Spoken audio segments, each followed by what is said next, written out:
Hello everyone and welcome back to the Fandoms podcast, your monthly home for discussion on games, TV, film and everything in between. As usual, we're your host Joe and the man who thinks a trucking sim is a racing game, Tom. That'll be me. How we doing, Joe? I'm good, mate. How are you? Yeah, I'm doing good. So, tonight, Joe talks about a game shooting bugs and a franchise about space wizards, and I talk about a game and three blithering idiots. And I think you know why I put that in.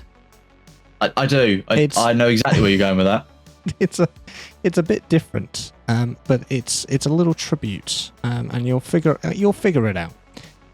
In translation, we're doing gaming releases as usual. Talk about Star Wars Outlaws first impressions, Warhammer first impressions, and obviously some Star Wars news as well. Peter Cushing court case, passing of James Earl Jones. I can speak, yes. And of course, the final ever Grand Tour. Yes, very, very, very sad. But anyway, what have you been up to, Joe?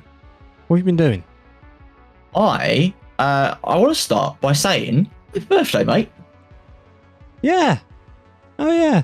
See, it's our birthday month. It is. That's why. See, that's why. It's called what it's called, because if you've clicked on and thought birthday cast, what do you mean? If you've not watched last month's, you would know. Basically, this podcast is perfectly balanced, as all things should be, right in the middle, because the podcast goes on the 25th. By that time, I've had my birthday on the 24th, and then after the podcast has gone out, it's your birthday, and if you think about it. All the gaming releases this month, it's their birthday month, including Warhammer. How great is that? Right, enough of that. This month I have, I watched the Grand Tour. Very sad. I've played a bit of SnowRunner. Mm-hmm. Yeah. Played a little bit of Empire at War, and then Smash my toes out. I've been playing it. It's so good. We'll talk more about it later. But that's me. That's all I've done since it's come out. That's all I've done. As for me, I've been watching some racing as usual. There was the British GT at Donington Park. It's second outing at Donington. There's now one round to go now, and it's at Brands Hatch, his final round, which is relatively near you, actually. Yes, it is. Geographically, is your nearest track in the British GT. And I've also today finished. Well, I watched the final hour of Fuji because Japan time zones aren't very good for us. Being in the UK, the race started at 3 o'clock in the morning, so I couldn't watch the entire thing. Usually, I watch a chunk of it, but no. So yeah, I watched that. This morning at the time of recording. I've also been playing some games, played the Black Ops 6 beta, so that's fun with the new Omni movement and all that kind of stuff. Obviously I'm more waiting for zombies and all that kind of stuff, but yeah, it was a good playing that. Star Wars Outlaws, been playing that, it's a bunch of fun. I'll be talking about that very shortly as well. And as well as Star Trucker, I'll talk about that as well in a little bit as well when I talk about the gaming releases, because that released this month and it's very much fun. But yeah, that's basically my sort of month. I haven't really watched too much more apart from again Grand Tour as well. Again, we'll be talking about later. But yeah, right. Shall we talk about the game releases that have released this month? Yeah, so if this is your first time listening, I won't cover everything because there's too much to cover. I'm just going to do some little highlights. Some stuff are already out, some stuff are yet to be out. And the first one was on the 3rd of September with Spectre Divide, which is a first-person shooter, a PC.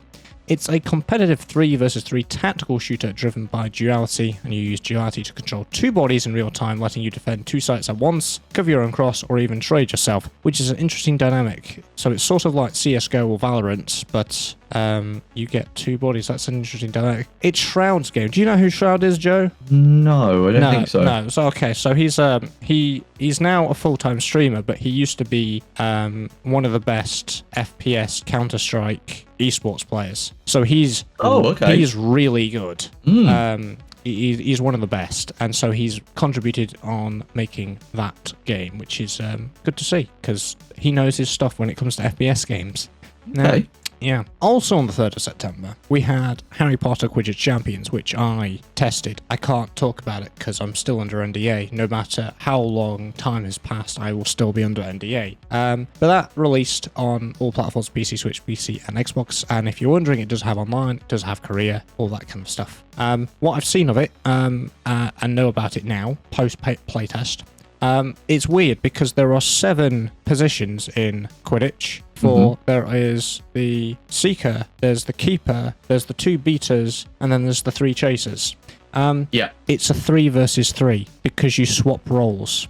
Every person in Quidditch Champions manages 2 roles at the same time. I can't imagine managing that properly, because you would want to concentrate on one thing, and the community is like, we want, even a 6 versus 6 would be fine, even just remove 1 chaser, so it's 2 chasers, 2 beaters, 1 keeper, 1 seeker would be fine. But or even have, sorry, just a thought came to mind, like classic Battlefront 2, where you elected to become the hero for that mission, you could elect to become the seeker.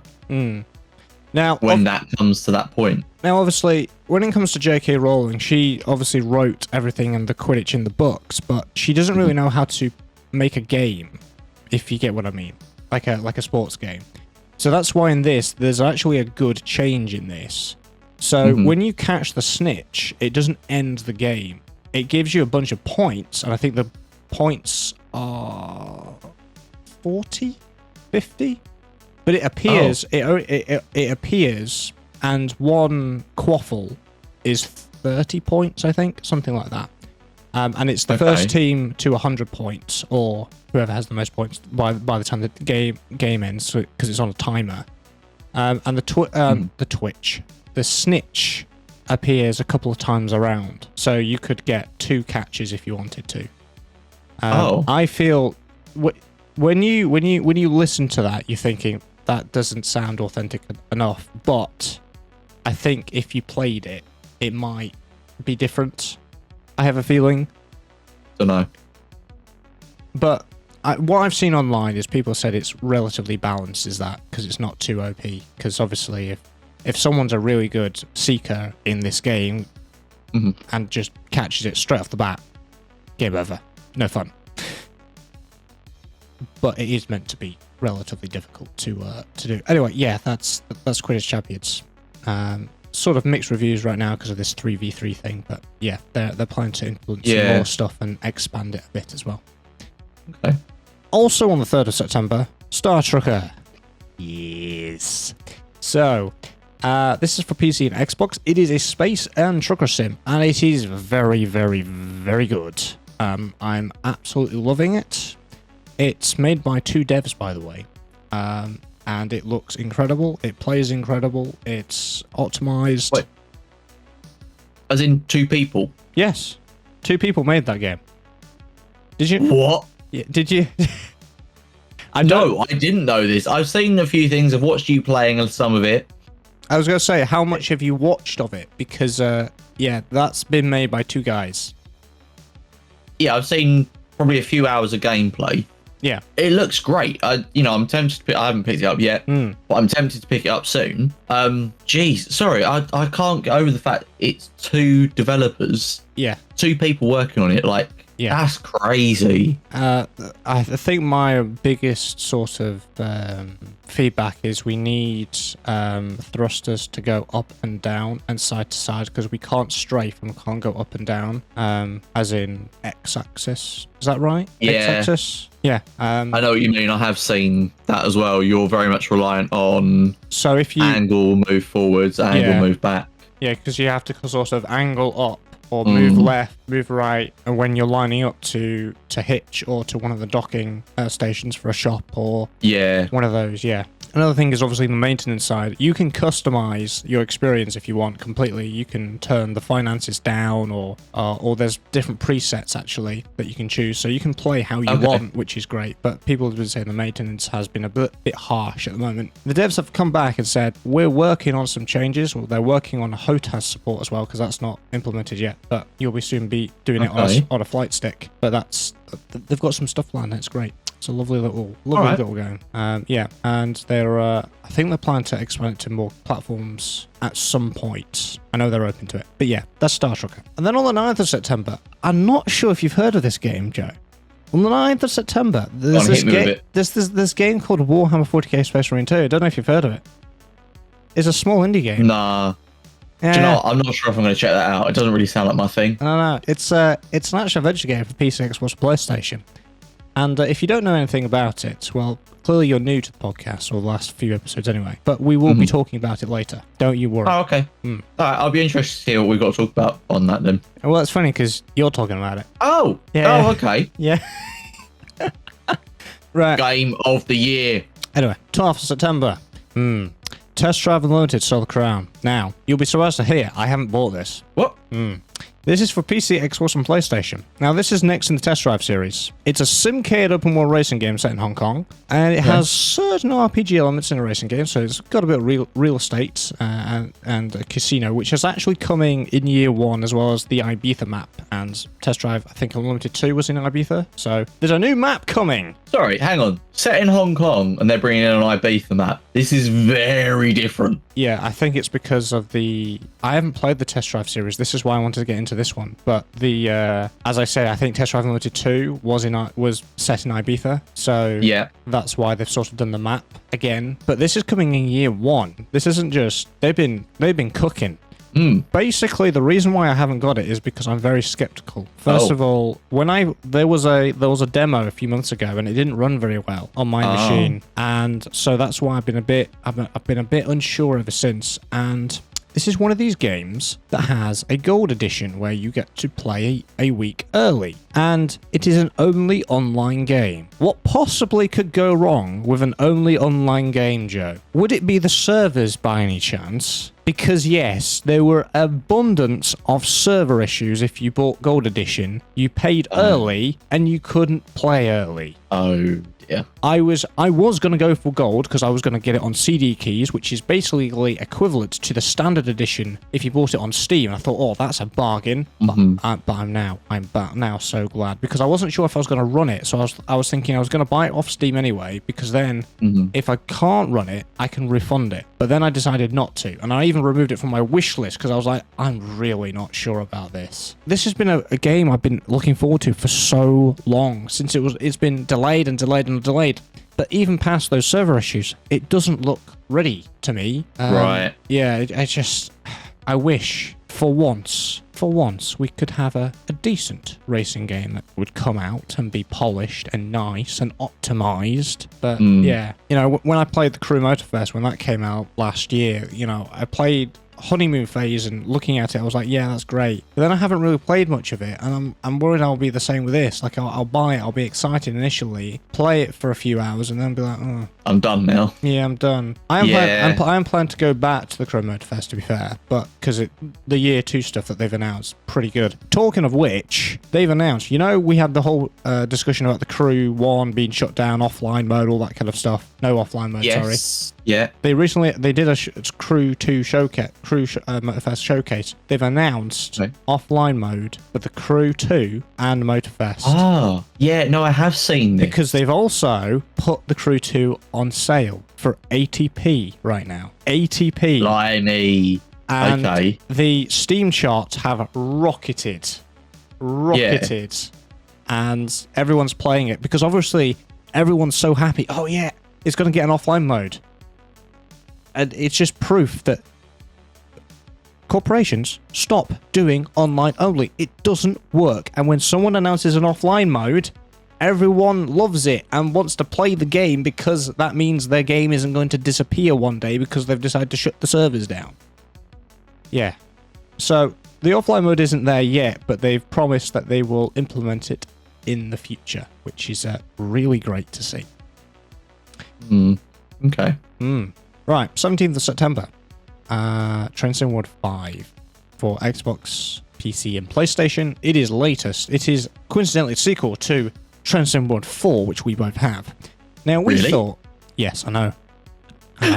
Sorry, sarcasm. We thought... to be fair, I was being a sarcastic there anyway. Anyway, so we thought maybe Dovetail aren't going to be greedy and continue Train Sim World 4. But yeah, that was just wishful thinking, I think. Dovetail love their money, so they're doing Train Sim World 5. But the great thing this time is you can upgrade your game for free to the latest version with the free starter pack. So you've got till the October 17th to claim this, and you get the new training center, the livery designer, the free roam formation designer, the new scenario planner. So you sort of do get a sort of upgrade, a bit similar to Train Simulator Classic, a little bit. Yeah. I don't know for what extent that will be, but at least we get a sort of upgrade instead of, oh, we have to buy the new game every single year. And I think they've realized that is a big downside to the way that they do one game a year. Yeah, I think people have been saying about that since Train Sim World came out, that every year it was a whole new game you had to buy, whereas, God, I can't think of how far back Train Sim Classic goes, but, you know, that's always been the new version comes out, you get the tech upgrade for free, and it's just if you want the routes, you have to buy it.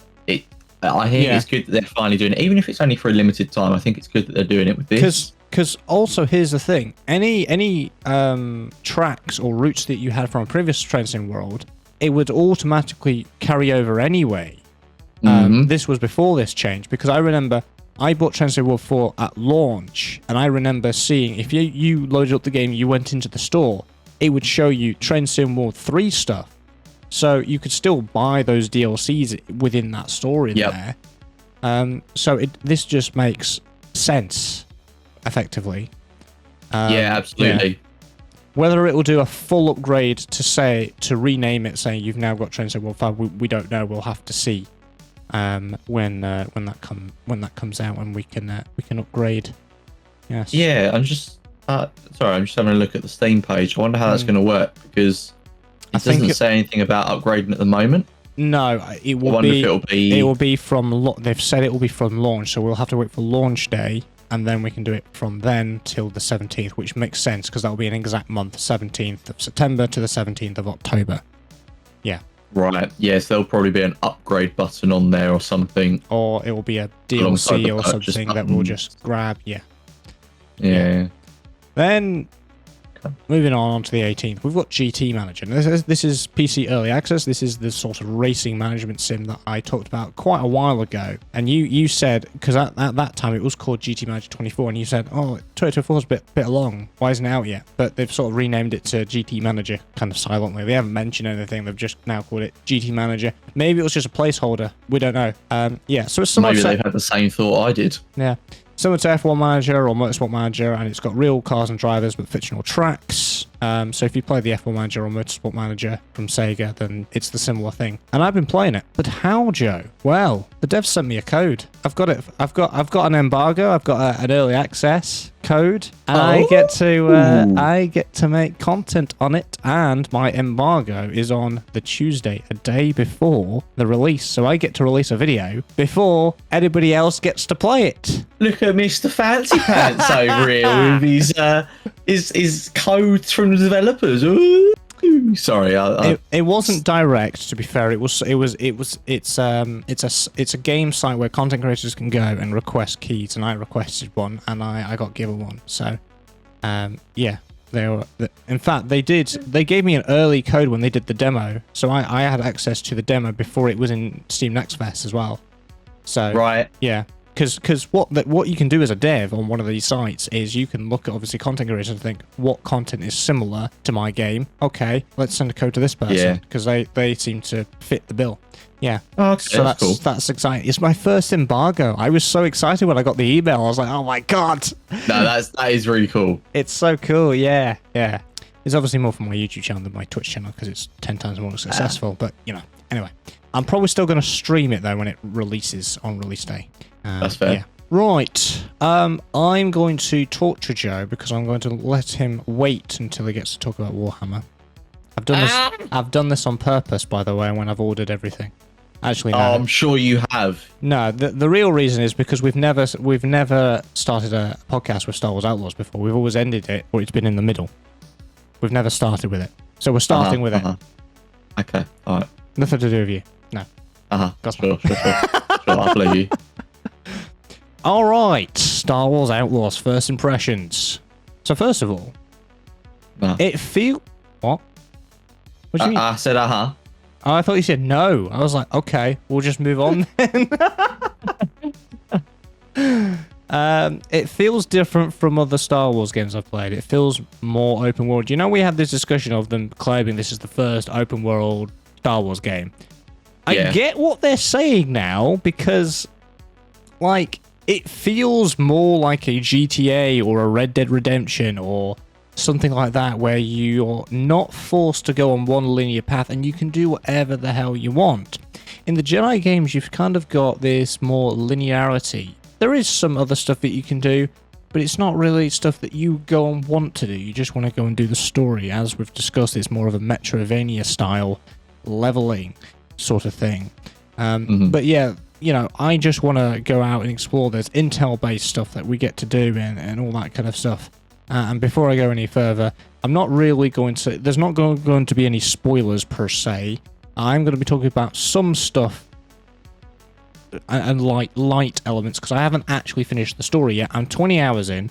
I don't even know how far I'm in because I've been enjoying the open worlds and all this kind of stuff. And yeah, it's great. So there isn't going to be some story-based spoilers before I go any further.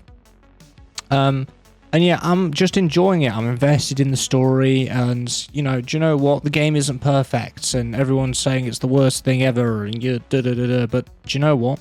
I think if you're a Star Wars fan, you're going to really enjoy it because it is a good story, and you can do so much more. Oh, and by the way, there are banthas in the game, and you can pet them like a bantha. That's an achievement, by the way. Called it. It's called like a bantha. The achievement is actually if you land your speeder perfectly. You do a landing on your speeder perfectly. Okay. Yeah, that's what the achievement's called. Yeah, but you can pet the banthas. You can pet Nix, the most adorable little Merkle. That's what he is, by the way. He's a Merkle. Right. For those people that don't know. Yeah. I'm just really enjoying it.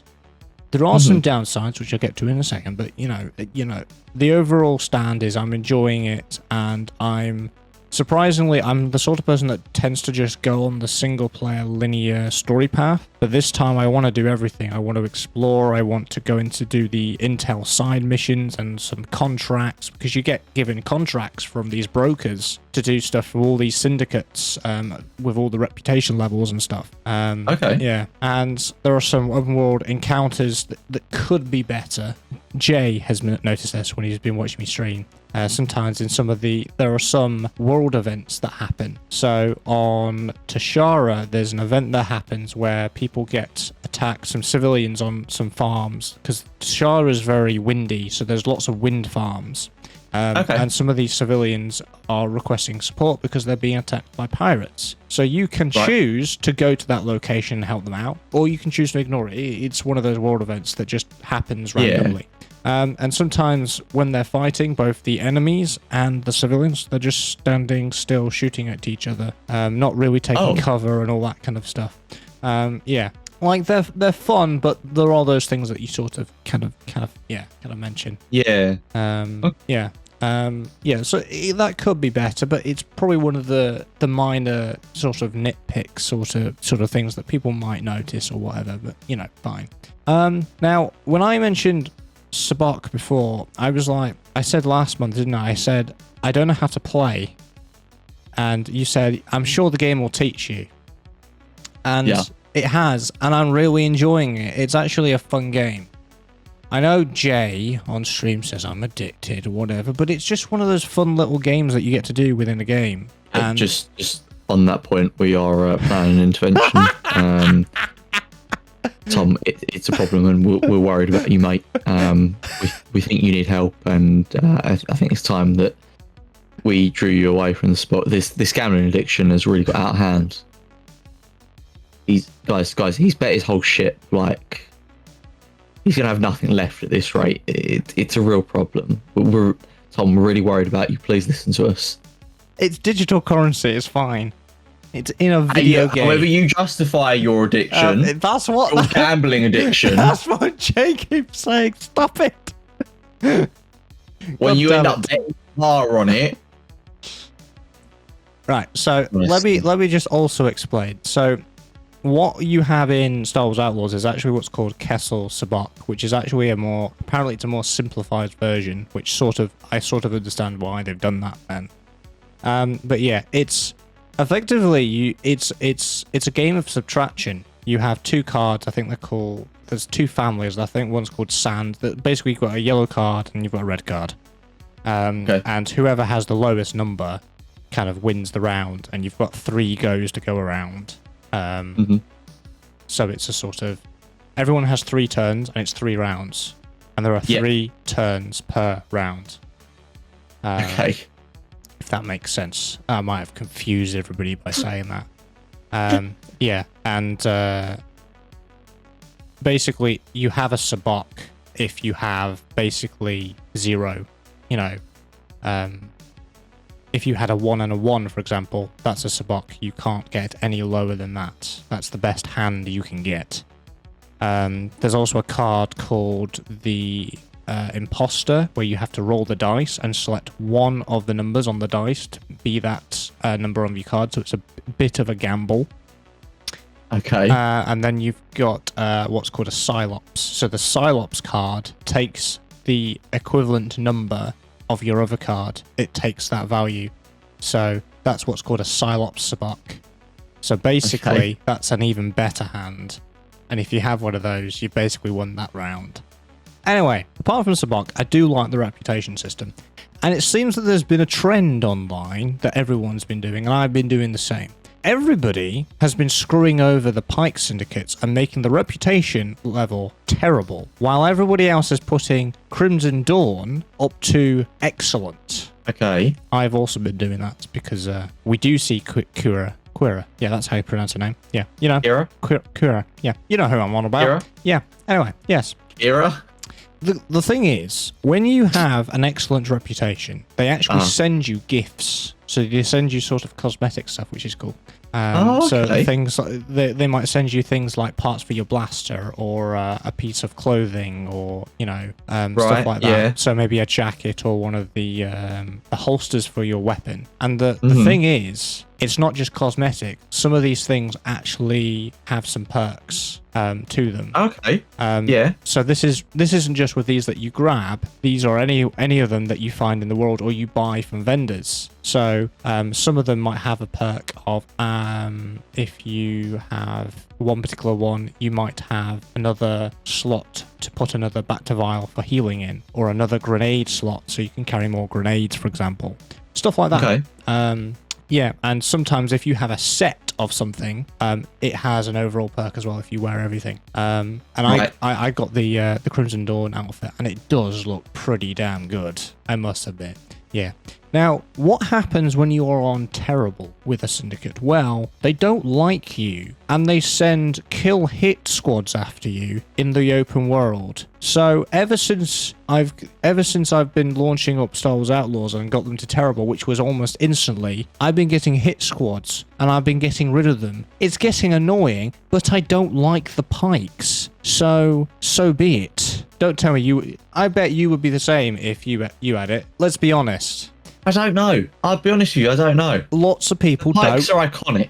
But no one, particularly after what happened in Book of Boba Fett, nobody likes them. They are the biggest twats in Star Wars. You leave the fish people alone.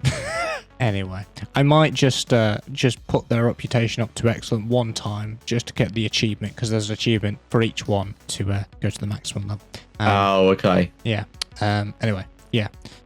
So yeah, I do like the reputation level. You do one thing, it favors one, it goes down to the other. Some of the side missions or some of the things that you do in the open world, you'll get a choice. And the choice is, for example, you might have a side mission of, I don't know, retrieving some cargo in space or delivering it in space, which is one of the missions. And at the end of it, it will give you an option. You can either get paid 500. It's usually 500, and gain reputation with the clan it's meant to be in, or you can expose its location and get 1,000. Oh. So you can either get paid more, but your reputation goes down with that, or your reputation goes up, but you get paid a little bit less. So it's sort of, do you want to screw them over? Do you not want to? And you've got to remember, you're an outlaw, you're a rookie outlaw, and it's not Star Wars Be Your Friend. It's Star Wars Outlaws. You're meant to be an outlaw. So yeah, as someone that's very much a person pleaser, this has been a very difficult decisions each time. I'm like, I want to please everybody, but I don't like the pikes,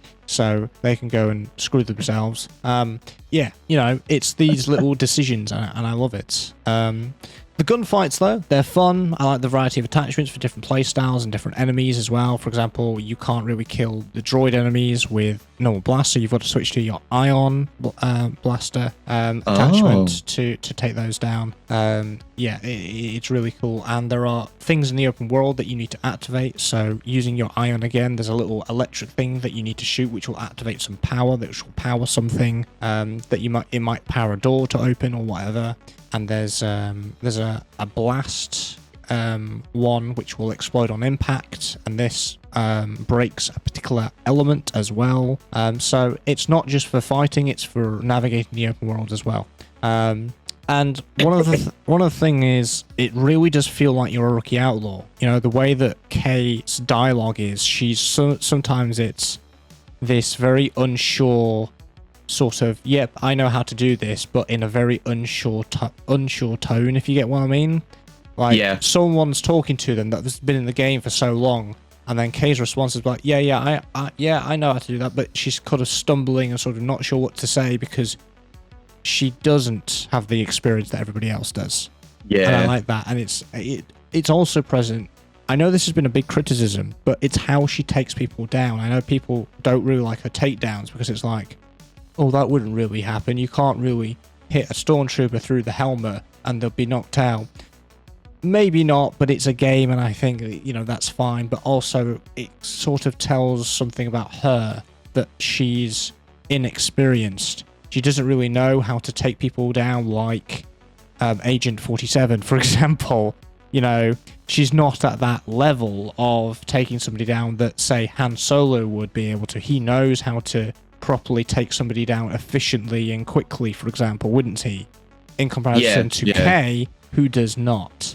And also, you've relatively got a low survivability in a gunfight. That's why it is possible to win gunfights, but also it's more preferable to do stealth and all that kind of thing. Yeah. So, and I also like how layered everything is. So some missions in the open world, it's not just go to this marker and here it is. Sometimes you've got a search area most of the time where you've got to actually search for somebody, like a contact, or you've got to search for an item somewhere. And I like how layered that is. Go here, search this, find this keycard. Okay, go back here. I can unlock that. Oh, okay, you found a vault. You now need 3 keycards. Oh, you need to go and find those. Come back. And I just love that sophistication that they've done. Yeah. Now, I've been very positive, but as you know, if you've watched my streams, I've not had a good old time at the start when it came to PC performance. It's now relatively okay, actually, but the PC performance optimization was very lacking, but it's manageable at this moment in time. You know, I was dipping to maybe 30, 40 FPS in some places, particularly the busy areas. The sort of prologue was fine. It was really smooth. And then I got to the big open world, opening everything up, bang, huge frame drops. I obviously played around with settings. I thought, is it my OBS? Because obviously the streaming takes a bit more of a toll on your PC than normal. You know, that's a given. And also outside of streaming, it was sort of fine, and I was a bit confused. So I was very back and forth of whether, you know, if I could run this, if I can't run this. So it was kind of, it wasn't a great experience. But now that I've started to get frames again, it started to be an enjoyable experience, which is what I like. You know. Yeah. Yeah, and as of now, I've now visited every single planet now. So obviously we've been on Cantonica, which is where you start with Canto Bight, which obviously featured in Last Jedi. You've got a Kiva, which I've just gone on, actually, the jungle planet, and each planet feels so different from each other. Okay. You've got Kijimi, which is all the snow cold planet, and yeah, that's interesting as well. Kijimi is more of the city. There's no big open world where you can go and explore in your speeder. It's more everything's on foot. There is one segment in the story where you have to use your speeder, but that's one story mission. But all the rest are all speeder exploration, really. I went to Tatooine because of one mission. I thought I could tackle one mission at a time because that's how organized I wanted to be. But you can't do that because there are certain missions that need you to go onto another planet and then go back, and it's very much back and forward. But I stayed on Tashara for a very long time and completed everything I could. Then I moved on to Kijimi, but I had to temporarily go to Tatooine and then come back again. Now, when I went on Tatooine, obviously the most known planet out of all these, my god, it so feels like Tatooine. Oh, yeah? It so feels like it. It's great. Yeah. I think it's a good game. I don't think it's a great game. I think it's a good game, you know, and it's very enjoyable. And I think a Star Wars fan would definitely enjoy this experience because, as a lot of people keep saying, this is almost like a sequel to Solo: A Star Wars Story. And it does feel like that because we've obviously got the inclination of Kira and Crimson Dawn and all that kind of stuff. And it does feel like that. I've yet to meet obviously, because I haven't been on Tatooine yet too much. I've yet to meet Jabba and all that, but I've started to, now I'm on Akiva, I've started to incorporate with some of the Hutt cartel down there as well, and Akiva's very, very Imperial invested as well. There's a lot of Imperial presence on there. But yeah, I know you've not played it, but I don't know what you've seen since launch. I've not seen a lot. But what are your new thoughts this month? I know you're very yo-yoing back and forth with it. Yeah, I was going to say, I know I'm very back and forth on this. It does sound very interesting, especially what you're saying about Tatooine there. I think that would be a big draw for me to be able to visit Tatooine and kind of explore it on foot. And yeah, obviously visiting Jabba's palace, that's quite cool. Yeah. Something I would look forward to doing eventually. I don't know. There's bits of it that sound interesting. There's still a little bit of me that's like, do I want to bother? So yeah, I don't know. I think I just need to watch more at this point and kind of see if it's something I want to pick up. Yeah. I'm still umming and ahhing about it, and I don't know why. I think you would want to not watch it, play it, because obviously being a big Star Wars fan, I think it's that's obviously a big pull. Yeah, definitely. And even if you grab it on sale, no one's going to judge you for getting it on sale if you're not sure about it, because that's the way that you feel about the game. But, you know... I did think about maybe waiting for a sale and picking it up then, so... Because obviously you said you definitely wanted to get it because of the second story DLC having Hondo in it, and... Yeah, all that kind of stuff. Obviously, we've got the more Lando Calrissian focused one first, which I'm going to mention this, but you're all going to go off at me again because I think it's going to be Sabak focused, because obviously it's got Lando Calrissian. Here we go. Yeah. All right, that's enough of that. Do you want to talk about Warhammer? I know you've been holding yourself in. Well, I suppose if it's that time. Do you want to talk about it? Before you talk about it, right? I want to say something. Okay. A couple of months ago, you made, or it might have been last month, I think it was a couple of months ago, you made an outrageous promise. Outrageous promise that became a YouTube short. You know what I'm talking about. You said, oh yeah, doesn't matter. You're playing Space Marine 2. I'm gonna buy it for your birthday. Oh, yeah. Guys, he did exactly what he promised. He did buy me Space Marine 2. And as of today of recording, I finished the campaign. I was shocked when he said that on podcast. I was like, what? You're gonna buy me? You might not have seen it on my face, but I was just shocked that you would come out with something like that. And yeah, I played it. I finished it. I'm ready for co-op, Joe. I'm ready for co-op. Yeah, and I didn't think he would do it. I didn't think he would actually buy me it, but he has. I'm a man of my word, Tom. Anyway, you can blow about Space Marine 2. Right. I'll go to sleep. Sorry. No, I'll still be here. I have to start by saying the game is perfect. It's absolutely perfect. And I gotta tell you, it was perfect. Perfect. Everything, down to the last minute details. I don't want to give spoilers, because even by the time this goes out, it's only going to have been out for like a few weeks. I was going to ask, are you going to do a spoiler warning or not? I'm going to try and avoid spoilers, because I don't want to give it away. I want to give people a chance to really enjoy this, because for me, the way I'm looking at this is it's been about, I think it's 11 years since the first game came out. And I mean, anyone who is interested in Warhammer has been begging and you know, crying out for this game to be made. And we finally got it, and I just want people to go through and enjoy it. I don't want to risk ruining it for people. And I'm lucky that people respected that whilst I was streaming it as well, because I know people have finished it much quicker than I had.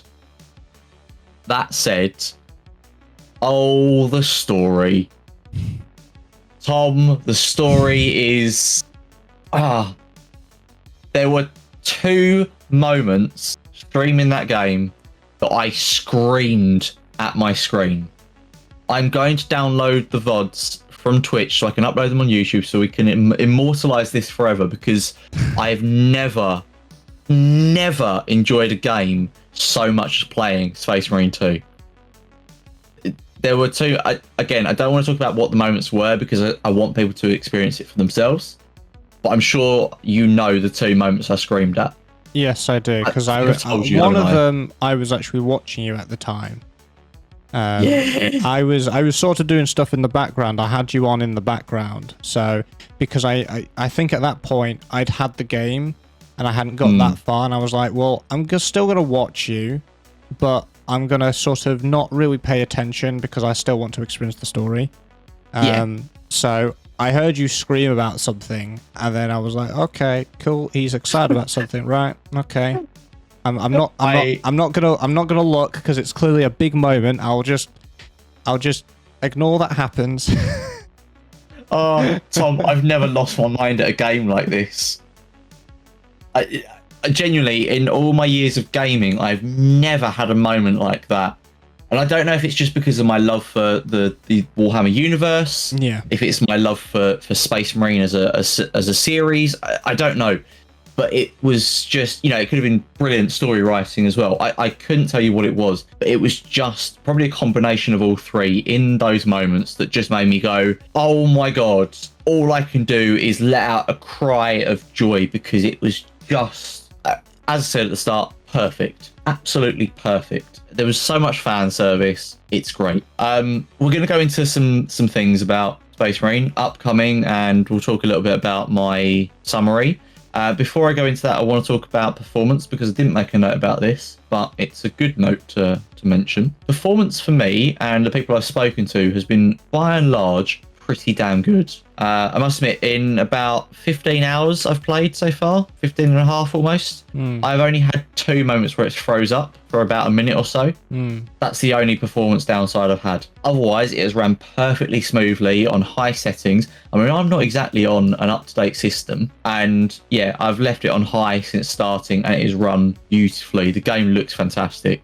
Not struggled at all. I'm going to jump in here now because you were on high settings and you didn't change your settings. Now, when I fired up the game, it defaulted me on ultra settings. Oh, ultra, okay. the top. It won't look any better than this. And I was getting consistently 60 to 70 frames for me. It was really, really smooth.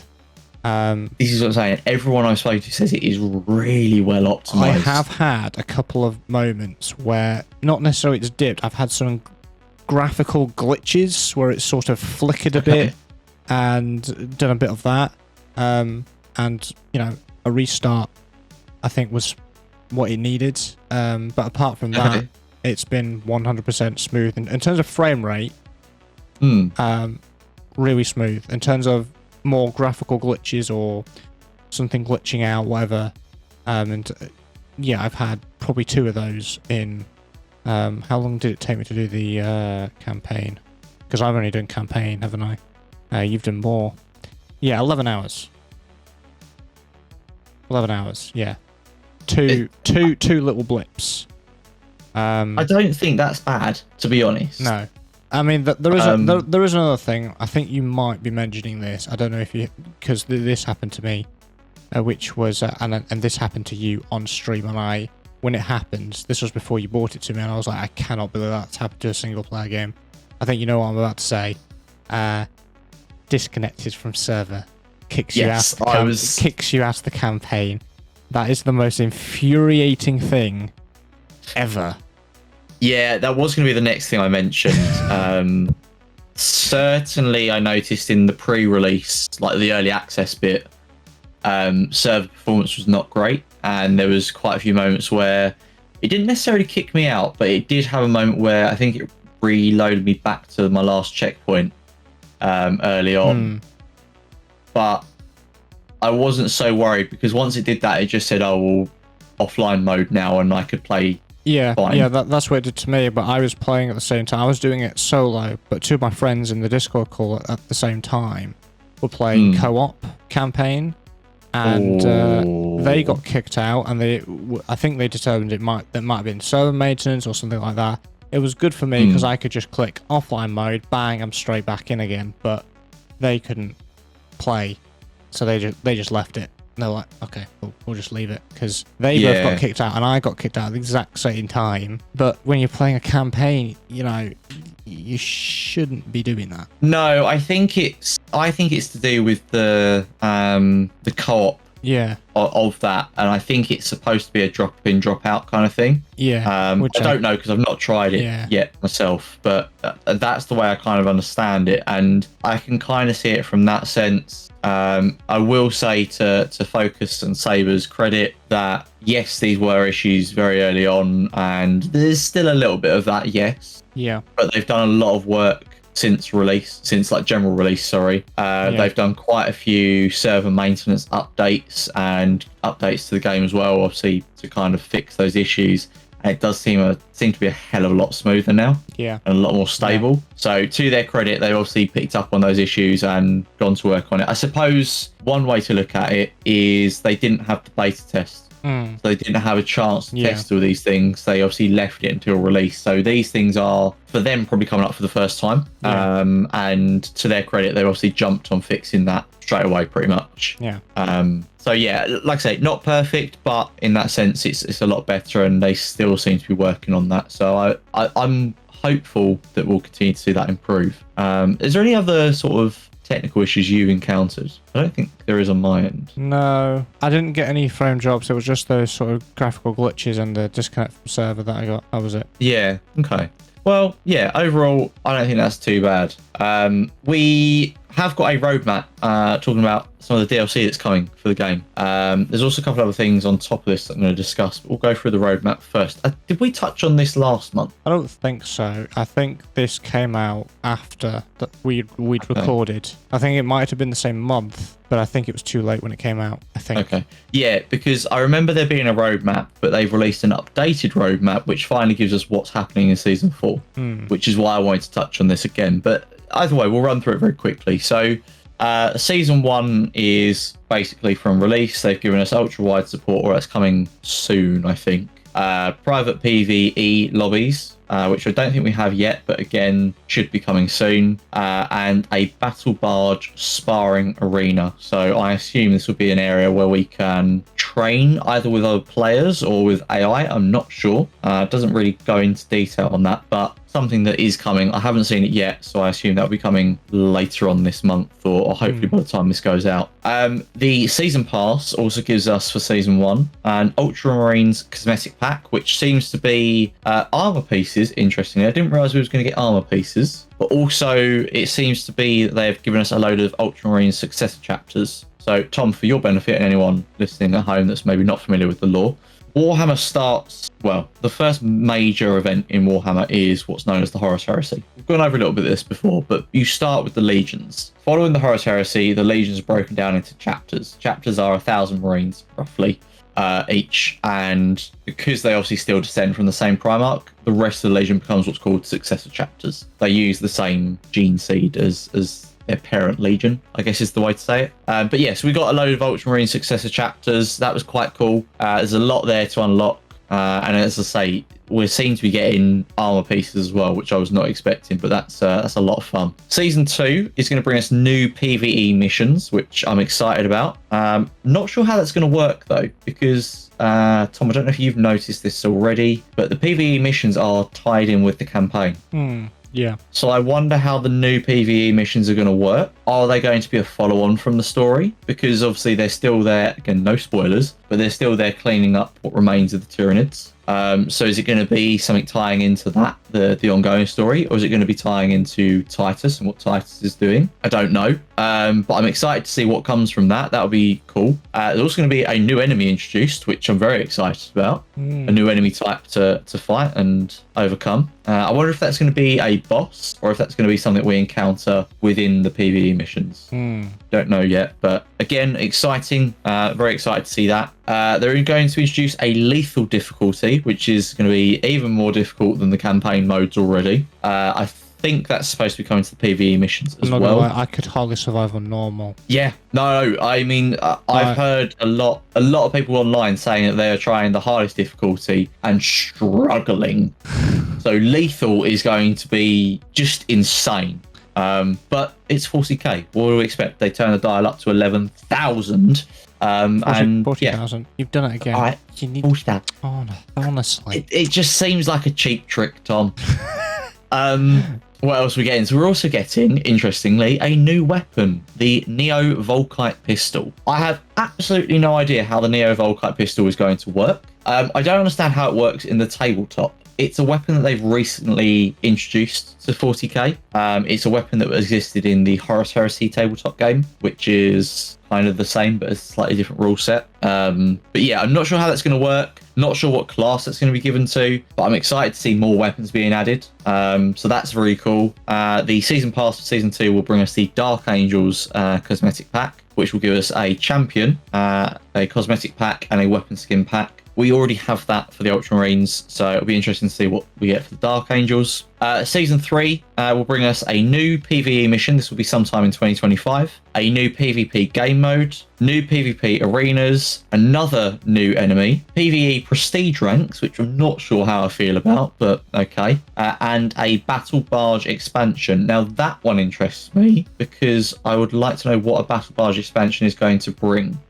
Because to be honest, the battle barge really is just used to move from, well, campaign briefings to the armory to jump in on your Thunderhawk to go to your mission. And obviously the Thunderhawk is used to get into the PvE missions as well. I haven't done PvP yet, but I assume it's the same there. I don't know what a Battle Barge expansion is going to bring, but I'm excited to see what we get out of that. It's new content. I'm always going to be here for that. Yeah, no, that would be really cool to see what they bring along with that. And I'm excited to see what that adds to the game. And I'm hoping we get a little bit more information on that going forwards. Again, going back to the season pass for season 3, one chapter is going to receive a champion pack, cosmetic pack, and weapon skin pack, whilst another chapter will receive the champion pack for their chapter. Season 4 will bring us a horde mode, which I'm very excited about. That was something they added late into Space Marine 1, and so it became very popular. What is that? Is that something that would be similarly compared to, but not really, of COD Zombies, or? Yeah. Oh, is it basically rounds of whatever enemies, Tyranids, whatever? How long can you survive against overwhelming odds, basically? Right, okay. They did it in Space Marine 1, so it was, you had orcs up to a certain round, I can't remember which round it was, and then you got chaos. You got, I think it was Bloodletters and Black Legion Chaos Space Marines. I don't know how it's going to work in this. We don't really have any news yet. They've obviously only just revealed that there's going to be this horde mode, but I would imagine it's going to be Tyranids and eventually Thousand Suns. That's not a spoiler. They added it into the latest trailer. We all know that's coming. But yeah, I would imagine it's going to be something with that. Maybe there'll be different modes. Maybe there'll be one against Tyranids, one against Chaos. Maybe they'll do a similar thing to Space Marine 1. I don't really know, but again, we know that's coming. Again, they've announced a new enemy coming with Season 4, so we're going to have more content to fight against, as well as a new weapon. Now, they haven't named what weapon is coming, but we know we're getting another new weapon. I'm trying to think about what that could be, trying to think about what's missing that is currently on the tabletop.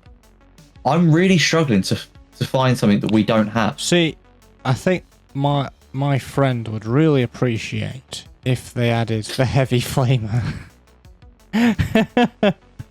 That was the weapon that I couldn't remember what one of my friends said was missing from last month. That I also mentioned to you on stream because you asked me. Yeah. It's interesting you mentioned that, actually, because I was thinking about this a couple of days ago. The Pyre Blaster, which you can get in the campaign, and you also use for certain bits to deal with the Ripper Swarms, that isn't available in PvE. Oh really? You can't select it in the armory for any class. And I don't know about PvP, but I think PvP is the same. You can't get the Flamer in any of the multiplayer modes. You can only use it in the campaign. So I wonder if maybe the Pyre Blaster might be coming. Or do they think it's too OP for PvE, PvP? I mean, possibly. That could be why they've not added it. I mean, it's not in the armoring campaign, so it could well be that it just does not balance right against other players or in the PvE mode. I don't know.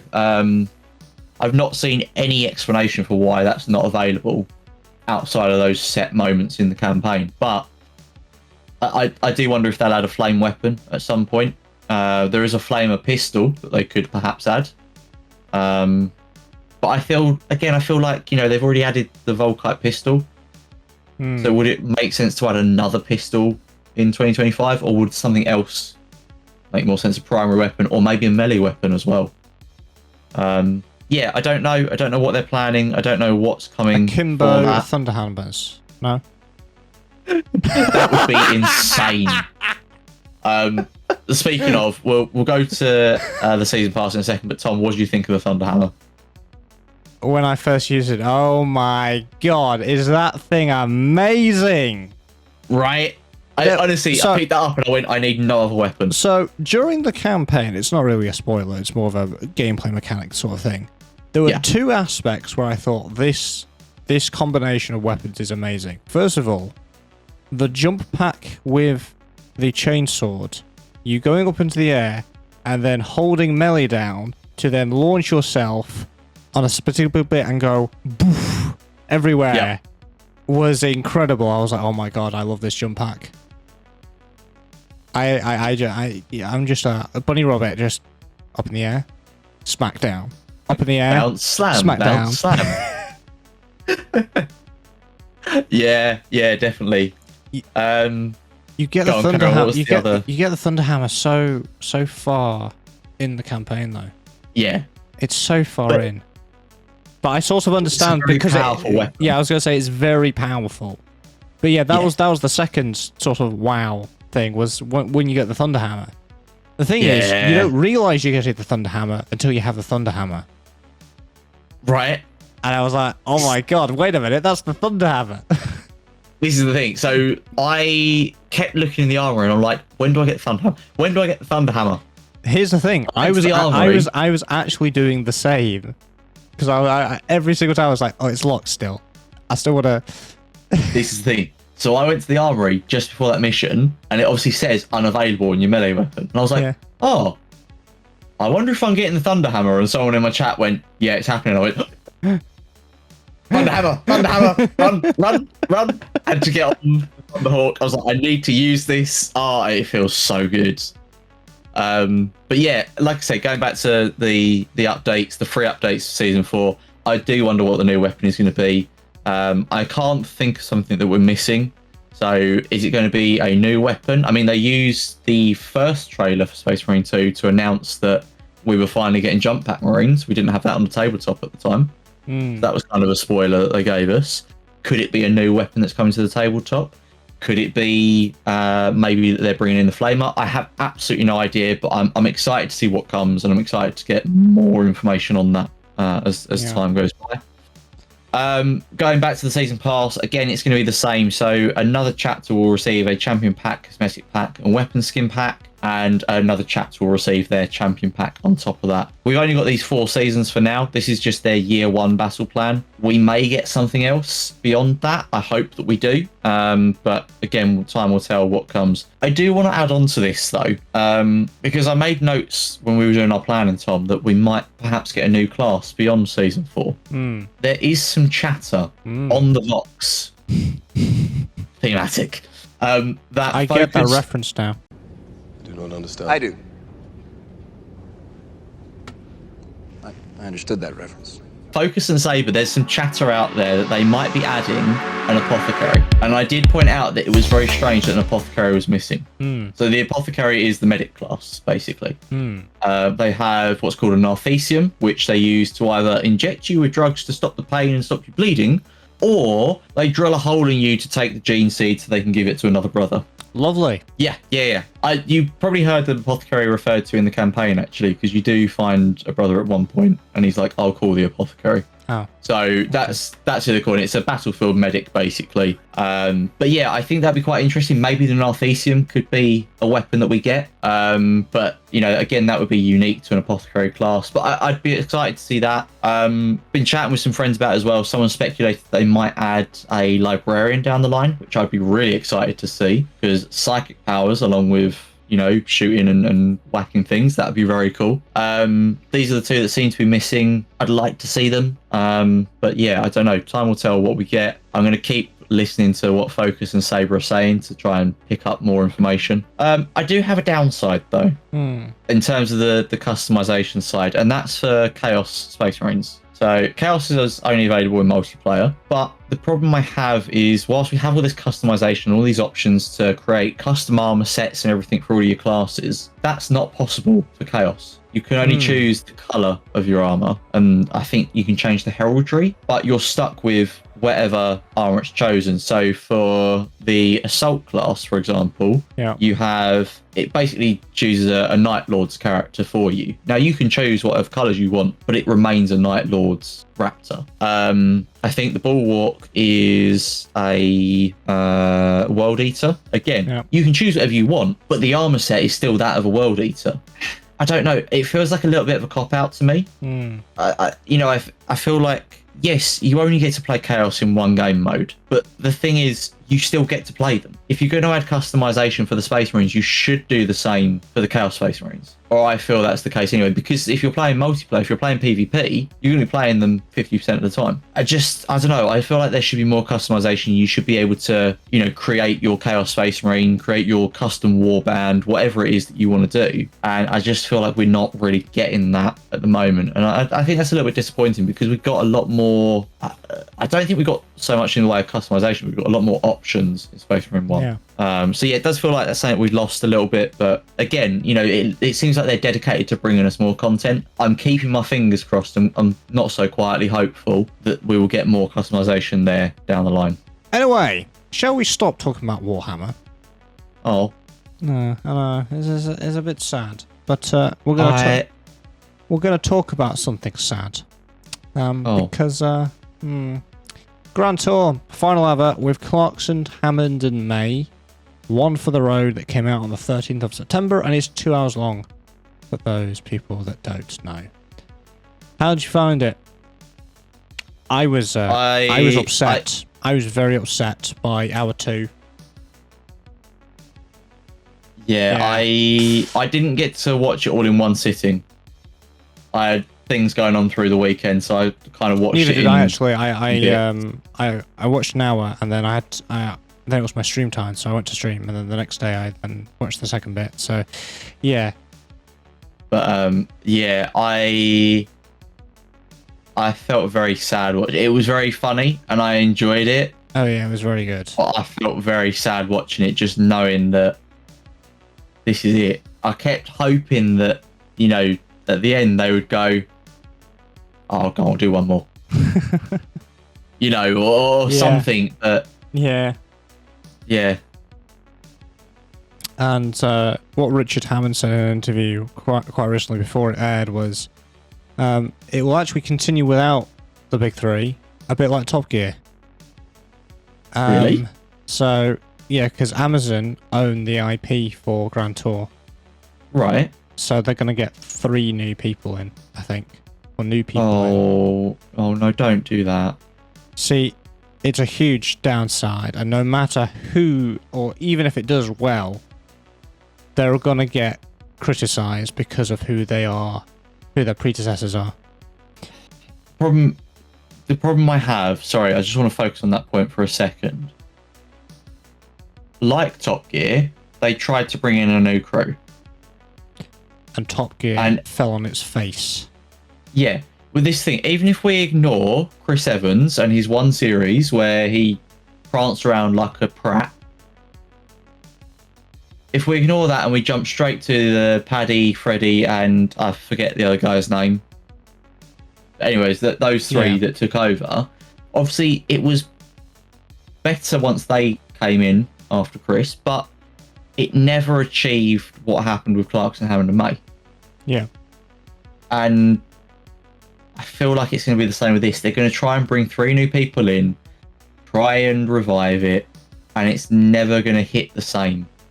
And the thing is as well, and I think the thing that really kind of struck me about this, watching this special, is what Top Gear did is they went from 3 motoring journalists who were quite funny together, to getting a couple of personalities on there. Yeah. I mean, if you look at the latest cast of Top Gear, Freddie, Chris, Freddie, Paddy, and whoever the other guy is, I forget his name. The other guy is the journalist. He's a motoring journalist. Freddie and Paddy are just 2 personalities. Yeah. Yeah, they're funny together, and they make good telly. Well, actually, that's debatable. Some people don't like it, but I think they're funny together, and I think they make good telly, and they get on great. But the thing is, they're not motoring journalists. Yeah. So they're not going to make a car show like 3 motoring journalists who are quite funny together. Yeah. And I think that's going to be the problem, is are they going to find another 3 motoring journalists that have that kind of chemistry? See, it's funny how you say that, because I was thinking about this before. I think I was thinking about this yesterday. I thought the only way this is going to work is if, one, they have 3 friends, but 3 friends that are petrol heads. They don't have to be full-on petrol heads, but they have to have passion for the automotive industry, and they, you know, they've got to know sort of what they're doing, and they can drive well and all that kind of stuff. I mean, Rich Hammond doesn't drive well, but he's still on there.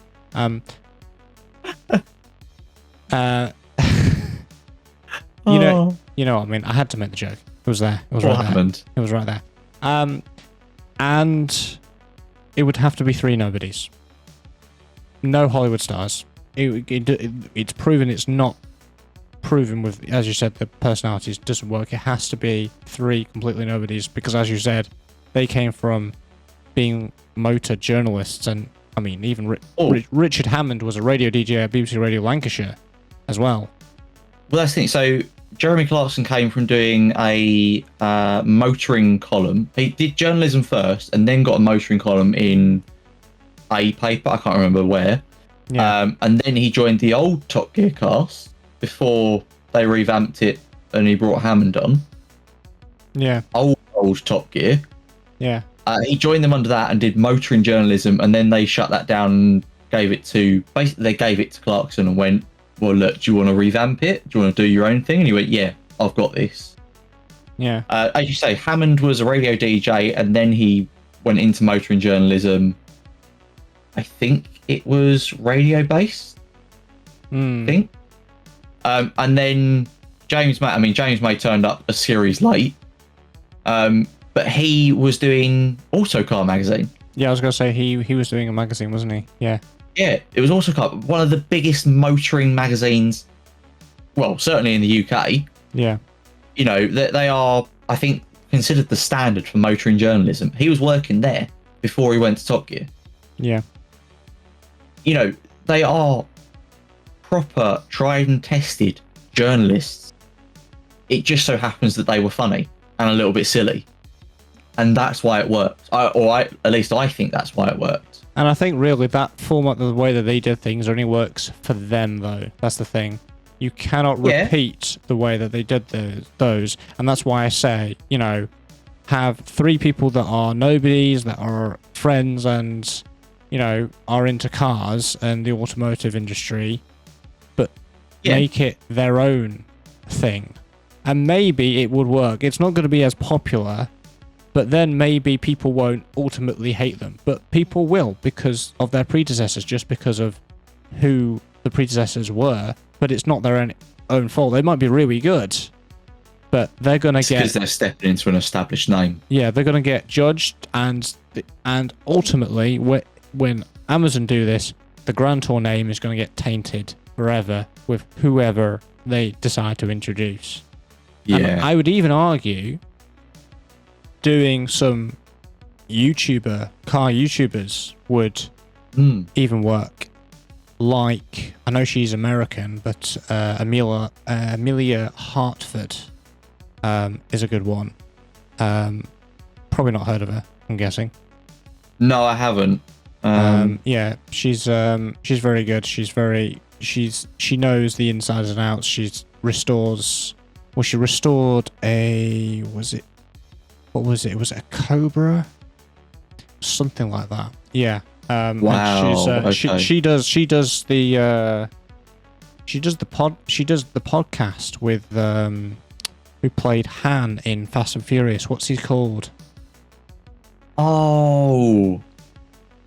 But yeah, I can't think of his name, but I know who you mean. He does his podcast with Amelia Hartford. Yeah, and she even appeared in the Gran Turismo film actually quite recently. But yeah, right. She is probably one of the car YouTubers that I would trust to take over a show like that, because she is knowledgeable with maybe 2 other people that maybe people could sort of think of. But I think the way that the Grand Tour ended, it was sad, but it was a satisfying ending, because we're in a day and age now where so much gets cancelled and so much goes too far to the point where it's then terrible writing, or the show was just it went from a really big high to something a really big low, and then it gets cancelled or canned because of that reason. This way we know it ended on a high, and it can't get any. It didn't get worse, and it was on their own terms this time. Yeah. Also, they are getting old. They are getting older. They're probably getting a bit more tired, and and who knows how many crashes Richard Hammond has left. But they did, with one line, they did cover, I think it was Clarkson that covered, it's not really a spoiler for those people that haven't watched it, but he phrased it in the way that they don't want to do it anymore because of the rise of electric vehicles. It's no fun to them without a proper engine sound to hear. Yeah, no, I'm kind of with them on that. I'm not a massive fan of electric vehicles, and it's kind of that sense. I come from a family of petrol heads, and that feeling, as well as the noise, that actual feeling of the internal combustion engine, that's where the joy is. I think for a lot of petrol heads, and I imagine that's what it is for them. That joy, that feeling, the feeling that vehicle is alive, and you're actually can control it. That's where they get enjoy it, and I can understand that, definitely. Yeah, it reminds me of that TikTok, that YouTube short of Jeremy. I think he was in London, where he was just outside a pub or something, and then I don't know if you've seen it. You probably have, of him saying, "Oh, shush, shush, shush." Is that? Listen to that. Is that a V8 or whatever he says? Yeah, he can pick out the engine from the noise. And he was like, "Listen to that. That's great." That noise. That was a Maserati Quattroporte. I suspect the GTS model. Such a cool noise. And there's another shot with an old Jeremy Clarkson voiceover that was basically say, I can't remember the entire thing, but it started something like, "We're a dying breed, you and I." We are an endangered species, you and I. We, lovers of speed. We, devotees of power, performance, and noise. Go away, we are told, and take your carbon fibre and your fire-spitting V12s with you. There's hardly a place for us out here anymore. Not amongst all the commuters and congestion. Talking about the fact that normal people think it's just an A and B and bits of metal put together, but to us it's something a lot more. It's art. It's an achievement. It's something more to people that like cars.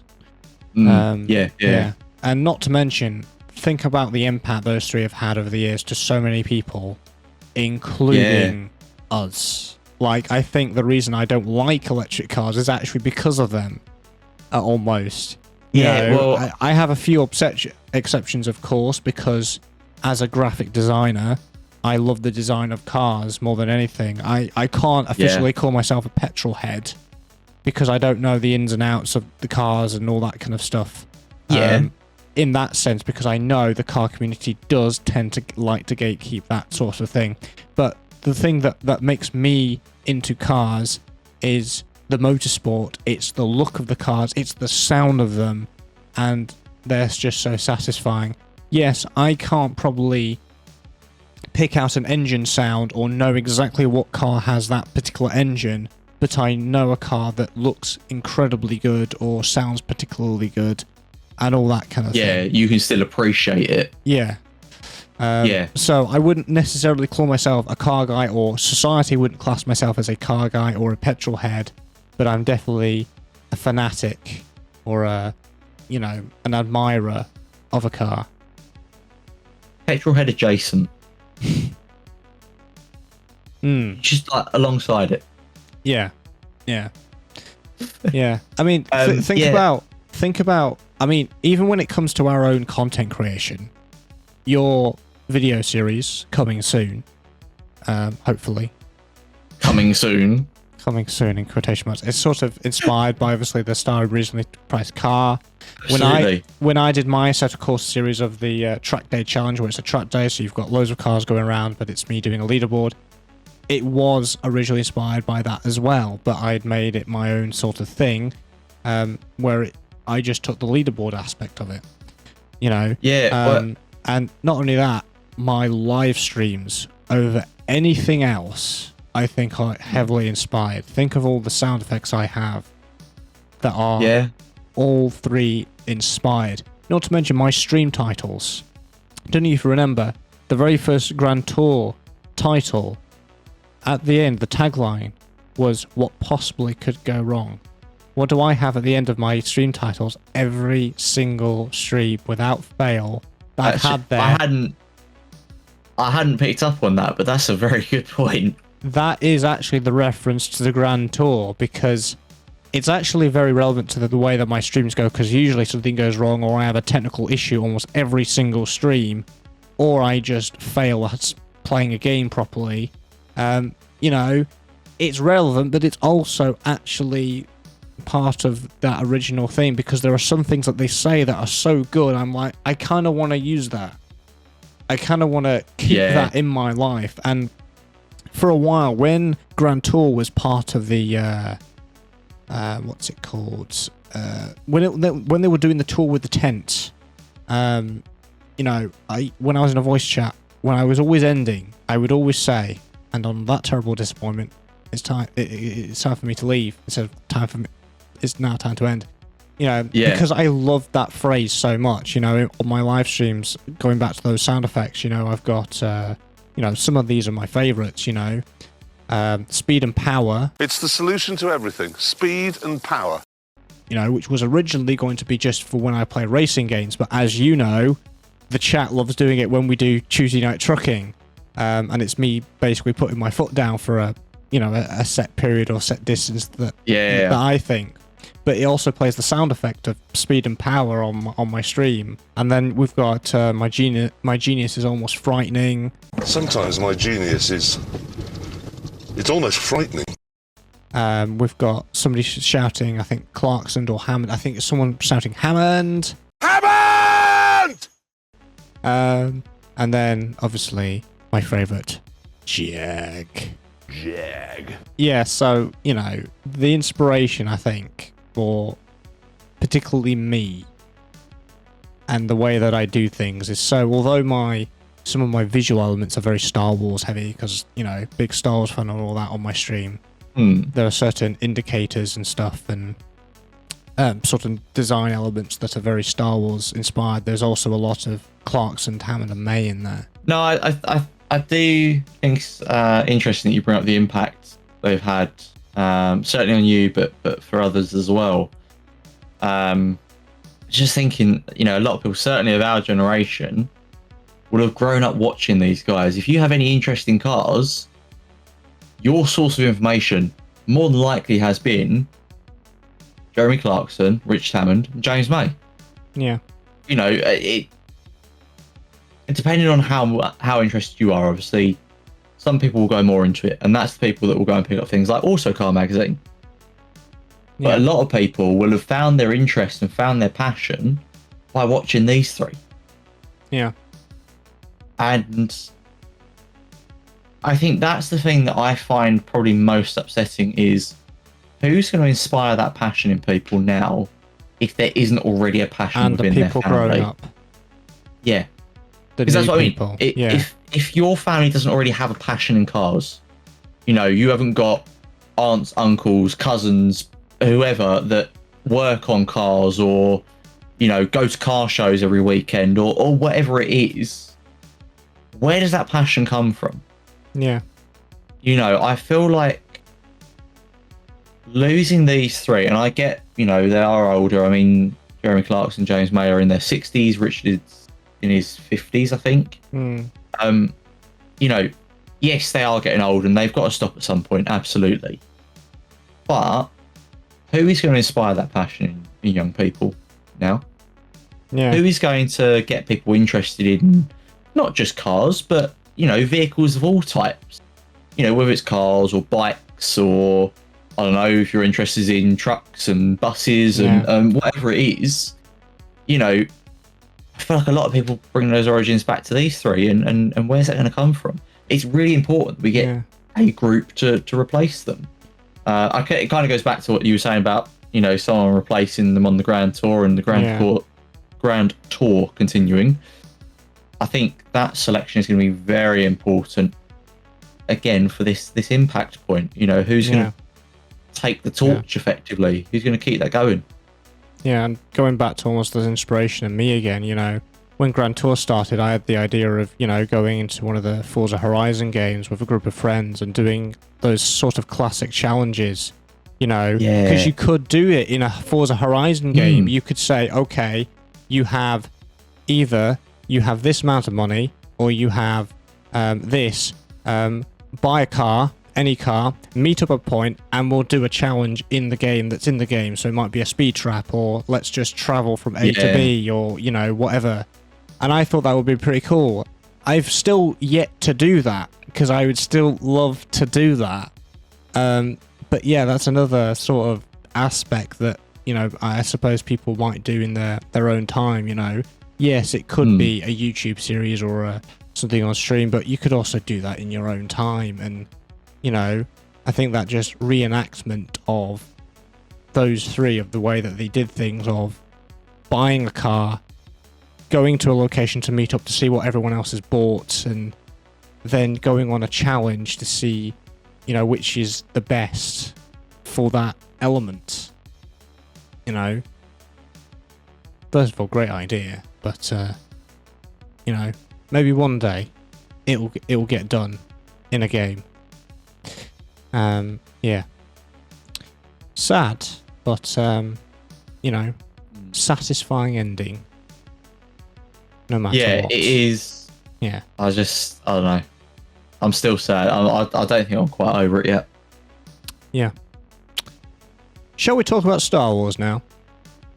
Yeah, I've got a couple of things I want to talk about in Star Wars related news. I'm going to try and go over these fairly quickly.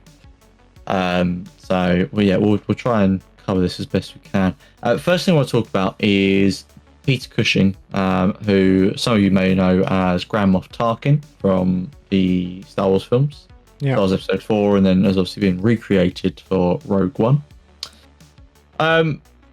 Rogue One, or using his likeness in Rogue One, sparked a court case. This started back in 2019. Very recently, a judge has said that deliberation has gone on for long enough. It now needs to be taken to court. It's been taken to the High Court in the UK. Basically, Tyburn Film Productions, the claimant, is suing 5 defendants over the digital resurrection of Peter Cushing within Rogue One.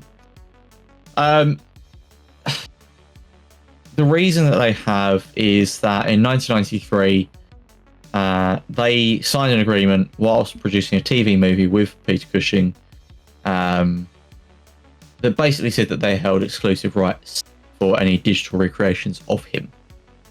Someone's very kindly made a note here that the TV movie was a heritage of horror and it was never completed. But obviously the agreement was signed that they couldn't reproduce him in CGI or any other technology without Tyburn's permission.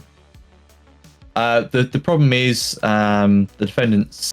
We'll go through the defendants and obviously the claims first. The first and second defendants are Joyce and Bernard Broughton.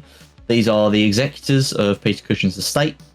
They obviously are allegedly in breach of the 93 agreement by reproducing the digital likeness. The third defendant is the Associated International Management LLP, which was Peter Cushing's agent, accused of inducing the breach contract.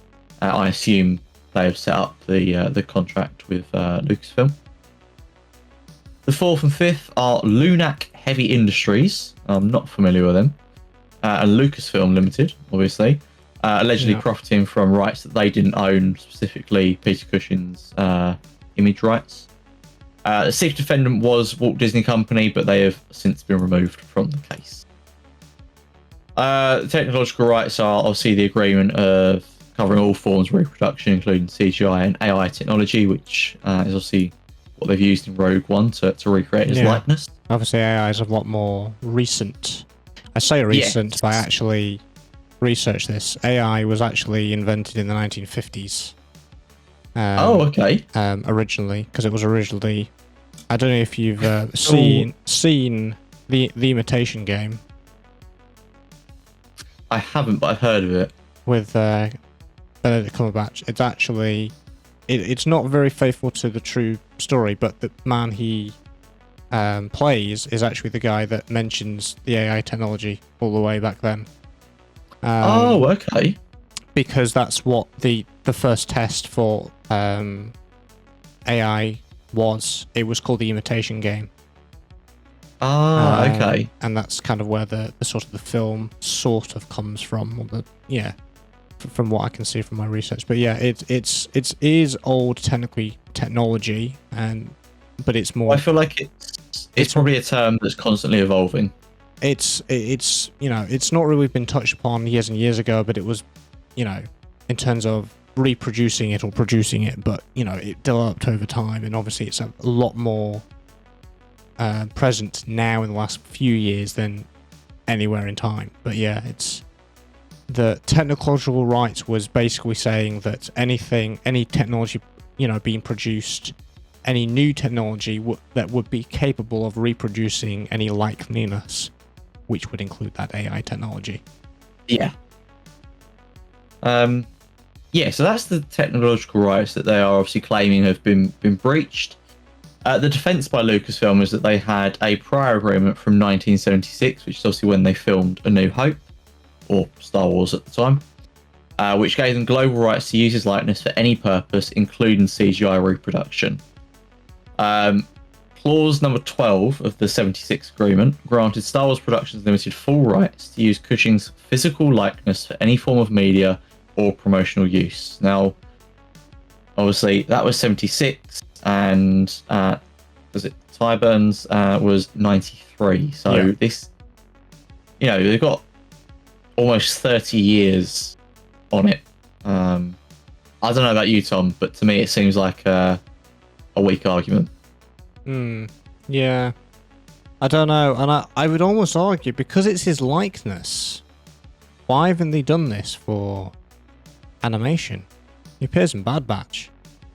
Because if it's likeness... Yeah, he also appeared in Rebels.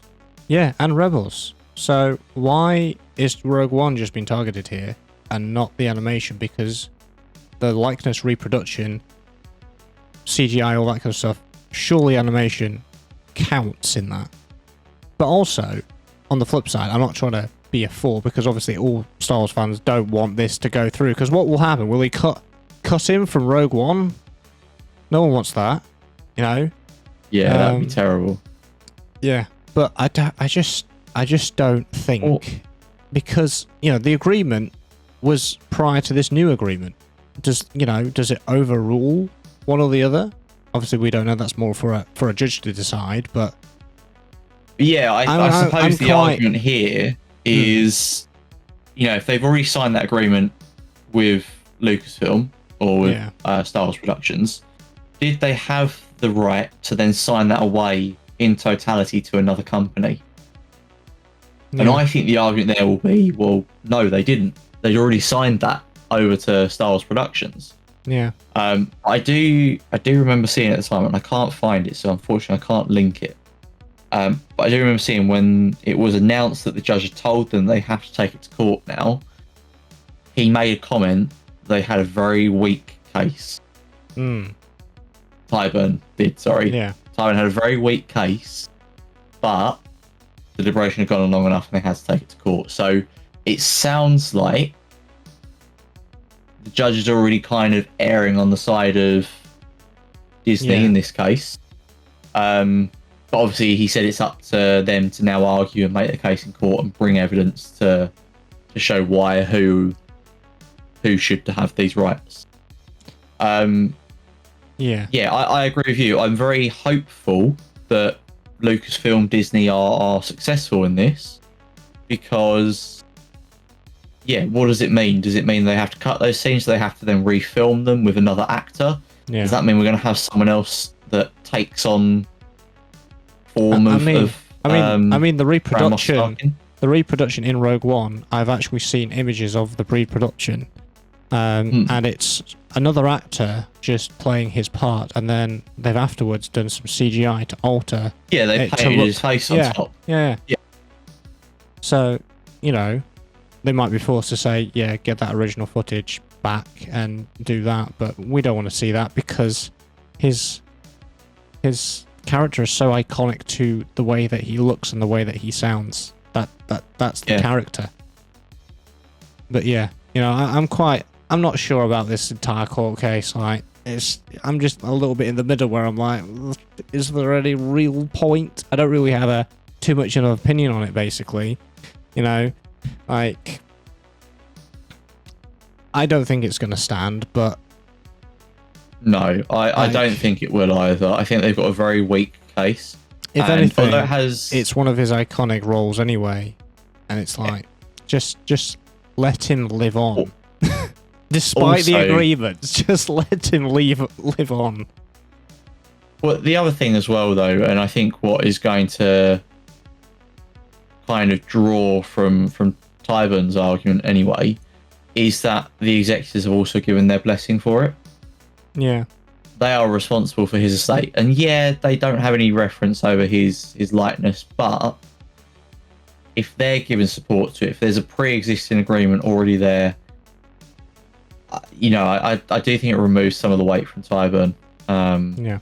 And yeah, although not a point of law, just sort of my own view on it, if Heritage of Horror never came out, should their agreement really have any weight? They didn't complete the project. Yeah. So I don't know if that's something they can argue. I don't know if that's... I suppose it depends on the wording of the agreement. Yeah. I don't know. But it just makes me think, like, if that never came out, if they never completed the project, then is that legally enforceable, or is it null and void, or how does that work? Does it even have any bearing at this point? You know, because all right, they've got his rights, but then what are they going to do with those rights, because they never completed the project where they used his likeness in the first place? I don't know. It's one of those things where I think I'm going to be keeping a close eye on this one, because I'm interested to see how this turns out. Yeah. And I'll be interested if they release like the minutes from the court proceeding. I'd be interested to read through that. Yeah. But yeah, moving on to my second bit of Star Wars news, and probably our last thing for this evening. We've got some very sad news. More sad news, I know. Yeah, we need to talk about. Unfortunately, James Earl Jones, the voice of Darth Vader, has passed away. Tom, do we have the date? I didn't make a note of what date that was. It was a day you were streaming. I know that much. Yeah, you were streaming Space Marine 2 at the time. It was either Monday or 9th of September. On the 9th of September, he passed away at his apartment in New York. James Earl Jones was a massive figure within Star Wars, not just in the films, but within sort of the community of people that have appeared and worked on those films. I don't think anyone had a bad word to say about him. He seems to be loved by everyone that has worked with him, and it seems like he was as much a fan as any of us. You know, he loved it. He worked on it, he loved it, and he was excited about it just like everyone else was. And I feel that he played himself almost in the Big Bang Theory episode he features in. Yeah, no, absolutely. This is what this is what I've heard. Again, we don't know, because we don't know him in reality. But what I hear is that that excitement that he showed on the Big Bang Theory, him being a big fan, is actually how he is. He's a massive fan of the IP. He loves it all, and you know, he gets excited about it, like I say, like a big Star Wars fan, like the rest of us do. Yeah, because if you don't know, I've ever watched it. Basically, Sheldon goes up, recognizes him. He's like, "I've got one thing to say to you," I like Star Wars too, and it sounds like he's going to be really negative and be like, "Oh, not another person." But he goes the complete opposite way. He loves it. Yeah, he loves it. Yeah. And as as probably one of my favorite sitcoms to watch, that's so great to see. Because also it has the inclusion of Carrie Fisher in as well. Yeah, because he goes to ring a doorbell as a prank.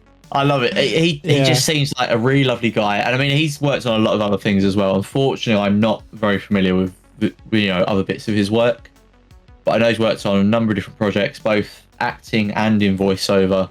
And yeah, it just seems like everyone who works with him just can only sing his praises. Everyone seems to love him from working with him. And I know he's said before, he can't take credit for Darth Vader, but he was definitely. He was literally he's a massive part of it. He was definitely a third of it because obviously he was the voice. Yeah. There was David Prowse with the body, and then there was somebody else that did the stunts. So yeah, 1/3 to probably the most iconic movie villain of all time. Yeah, I was about to say that. Yeah, it's probably the most memorable line in any film ever made. Yeah, in cinema history. The I am your father kind of thing. Yeah, you're absolutely right. One bit of good news before I go on to some of the things that have been said. One bit of good news is that he did sign an agreement with Lucasfilm that they could continue to reproduce his voice via AI means to continue to use him in future projects. Yeah, so we will continue to have the voice of Lord Vader. I thought that was the case. I thought I read about that. This was a while ago, a real while ago. Yeah, it's quite a few years ago now, I think. Yeah.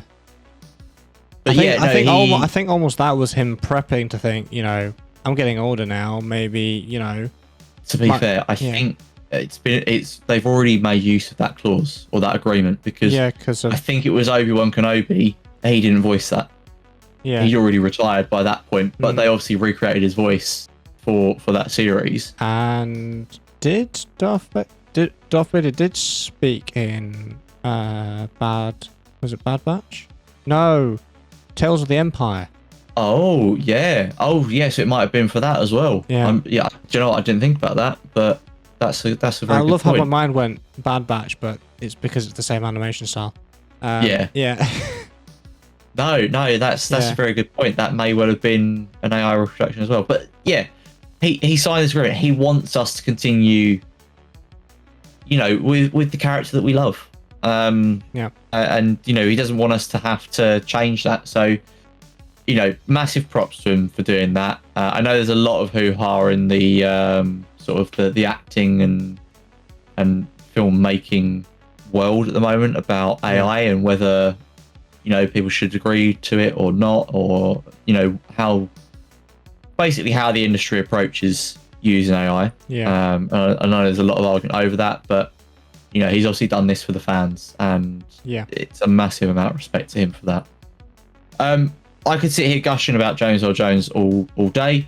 I'm going to talk about some of the things that have been said, obviously in the wake of him passing away. The first was James Earl Jones is one of the most versatile and talented actors of our time, with an iconic body of work across film, stage, and television. The menacing baritone he brought to Darth Vader will forever be beloved by fans and regarded as one of the great villainous performances in cinema. His commanding presence on screen and warm personality off screen will be greatly missed. That was from Kathleen Kennedy, the CEO of Lucasfilm. Yeah. I think. Yeah, I forgot if it was CEO or something else, but yeah.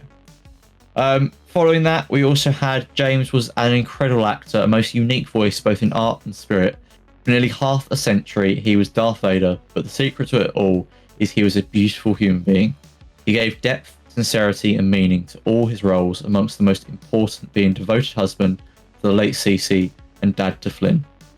James will be missed by so many of us, friends and fans alike, and that was from George Lucas. And I think that beautifully sums up how a lot of us are feeling. I don't need to say anything else now.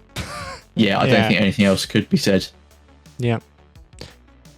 And on that terrible disappointment, it's time for us to end. Thank you very much for listening if you're on Spotify, or watching if you're on YouTube. You can give us a follow, give us a rating, and review on our podcasting platform of your choice. We'll be next have our podcast on the 30th of October 2024. Just before Spooky Day. On Spooky Month. You can stay up to date with the podcast by following our socials. For Fandom's Edge, you can be found on Instagram and YouTube. You can just search Fandom Podcast, even in Google, and it pops up because the SEO is so good. We both personally can be found on Discord, Twitter, YouTube, and Twitch. Links are all in the description. I'm under Maverick RG, Joe's under FamilarForce, and we'll see you in the next one. On the Fandom's Edge.